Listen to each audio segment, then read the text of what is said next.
Hi everyone. ఈరోజు మనం plural noun అంటే ఏమిటో చూద్దాము. ప్లూరల్ నౌన్ ఒకటి కంటే ఎక్కువ వస్తువులు, ప్రదేశాలు, జంతువులు లేదా వ్యక్తులను సూచించే నామవాచక పదాలను ప్లూరల్ నౌన్స్, బహువచన నామవాచక పదాలు అంటారు.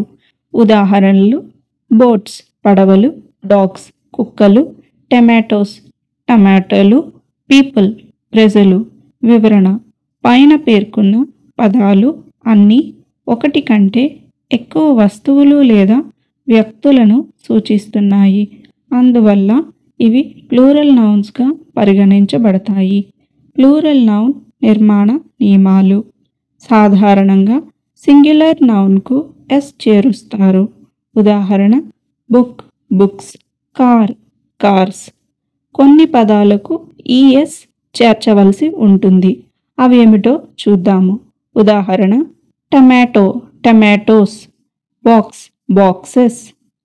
కొన్ని పదాలకు పూర్తి రూపం మారుతుంది. ఉదాహరణ: man men, child children, mouse mice.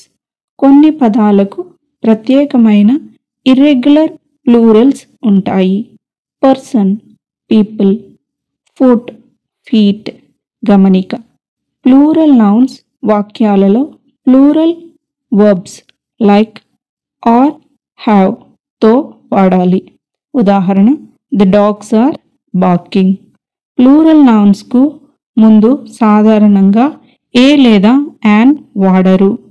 సంక్షిప్తంగా, ఒకటి కంటే ఎక్కువ ఉన్న విషయాలను తెలియచేసే నామవాచకాలను ప్లూరల్ నౌన్స్ అంటారు. Thank you all for watching this video.